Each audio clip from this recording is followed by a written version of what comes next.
اب اس پس منظر میں سوچئے ہم کہاں کھڑے ہیں،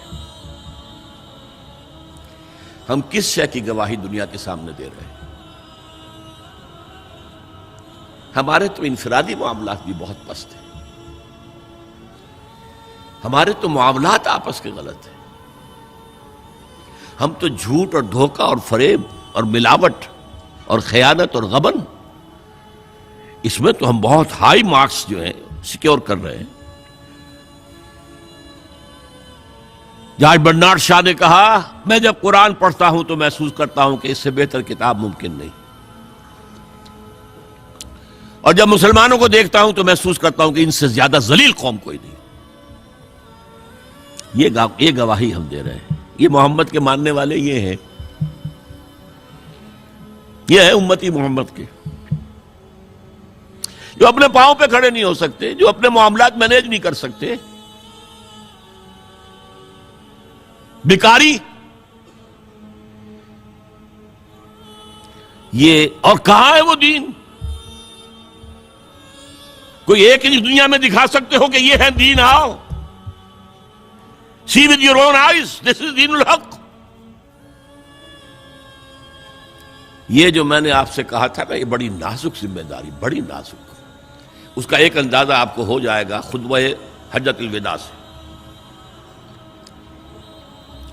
حضور نے جو خطبہ دیا، اور وہ عظیم ترین خطبہ ہے تاریخ انسانی کا، آخر میں موٹی موٹی باتوں کو پھر دہرایا۔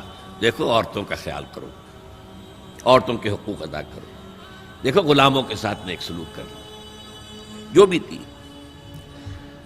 پھر آپ نے ایک سوال کیا، الا هل بلغت، لوگوں میں نے پہنچا دیا یا نہیں؟ 1.25 لاکھ کا مجمع تھا، آج سے 1400 برس قبل 1.25 لاکھ کا مجمع بہت بڑی بات تھی، بہت بڑی بات تھی، جبکہ ابھی اسلام صرف جزیرہ نما عرب تک محدود تھا۔ آج بھی پہلے کبھی ہو جاتے تھے 28-30 لاکھ بھی، ان مینیجیبل ہو رہا تھا معاملہ۔ اب سعودی عرب کی حکومت نے کو مینیج کیا، پابندیاں لگائی تو 20 لاکھ، یہی ہے نا 1.25 لاکھ کا مجمع۔ اور اس کا نقشہ میں دکھا دوں، ایک ایک حرف آپ 3 مرتبہ کہہ رہے تھے۔ داہنی طرف رخ کر کے کہا، وہ سنا، پھر مکبر کھڑے ہوئے ہیں، اس نے سنا اور آگے پہنچایا، اس نے سنایا آگے پہنچایا۔ لاؤڈ سپیکر تو تھا نہیں، کوئی پبلک ایڈریس سسٹم تو نہیں تھا۔ پھر آپ نے سامنے رخ کر کے وہی بات فرمائی، پھر یہاں سامنے کھڑے ہوئے لوگوں نے پہنچایا، پھر بائیں طرف رخ کیا۔ اسی لیے ہر جملے کو، ہر بات کو آپ نے 3 دفعہ کہا، الا هل بلغت، میں نے پہنچا دیا یا نہیں؟ اور عام عادت صحابہ کی یہ تھی کہ اول تو حضور کے سوال پر خاموش رہتے تھے کہ واللہ ورسولہ عالم، یا اگر جواب دیتے تھے تو فرط ادب سے بہت مختصر جواب۔ وہ چلبلے قسم کے شاگرد جو ہوتے ہیں، جو استادوں کو بھی پڑھانا چاہتے ہیں، صحابہ کرام اس طرح کے نہیں تھے، اپنی لیاقت اور ذہانت کا روب جو ہے اپنے استادوں پر گاٹتے۔ وہاں تو یہ تھا کہ ایک بات جواب ہے، یہاں 4 جواب دیے ہیں صحابہ نے۔ انا نشہد انک قد بلغت الرسالۃ وادیت الامانۃ ونصحت الامۃ وکشفت الغمۃ۔ 3 مرتبہ حضور نے کہا الا هل بلغت، اور 3 مرتبہ جواب آیا انا نشہد انک قد بلغت الرسالۃ وادیت الامانۃ ونصحت الامۃ وکشفت الغمۃ۔ اے نبی، ہم گواہ ہیں، آپ نے حق رسالت ادا کر دیا، آپ نے حق امانت ادا کر دیا۔ یہ قرآن تو ہمارے لیے اللہ نے نازل کیا تھا نا، آپ کے پاس تو امانت تھی۔ آپ نے امت کی خیر خواہی کا حق ادا کر دیا،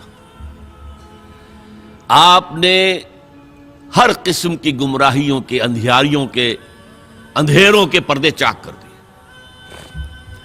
3 دفعہ یہ جواب لے کر انگشت شہادت سے اشارہ کیا آسمان کی طرف، پھر لوگوں کی طرف، اللہم اشہد، اللہم اشہد، اللہم اشہد۔ اے اللہ تو بھی گواہ ہے، یہ مان رہے ہیں کہ میں نے پہنچا دیا۔ They can't sue me in your court on the day of judgment۔ یہ میرے خلاف استغاثہ نہیں لا سکتے کہ میں نے پہنچانے میں کمی کی ہے۔ یہ مان رہے ہیں کہ میں نے پہنچا دیا. It was the sigh of relief جس کو کہتے ہیں 23 برس کی محنت شاقہ.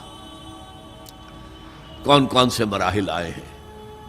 یوم طائف بھی آیا ہے، 3 سال کی شیب بنی ہاشم کی قید بھی ہے، معرکہ احد بھی ہے، احزاب بھی ہے، 70 مبلغین ذبح کیے گئے ہیں. کیا کیا نہیں دیکھا، کیا کیا نہیں جھیلا.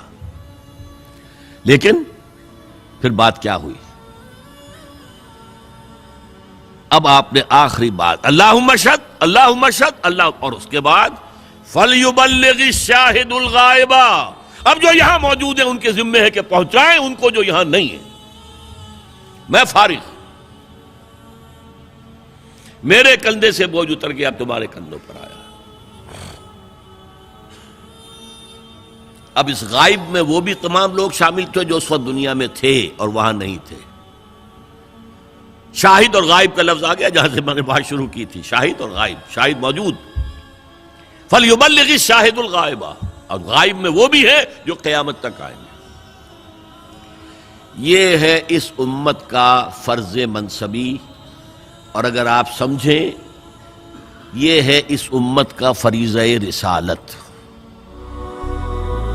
هي الحلقات تحفظني بآيات من القرآن، هي الحلقات تملأني بحب المصطفى العدنان، هي الحلقات تحفظني بآيات من القرآن، هي الحلقات تملأني بحب المصطفى العدنان.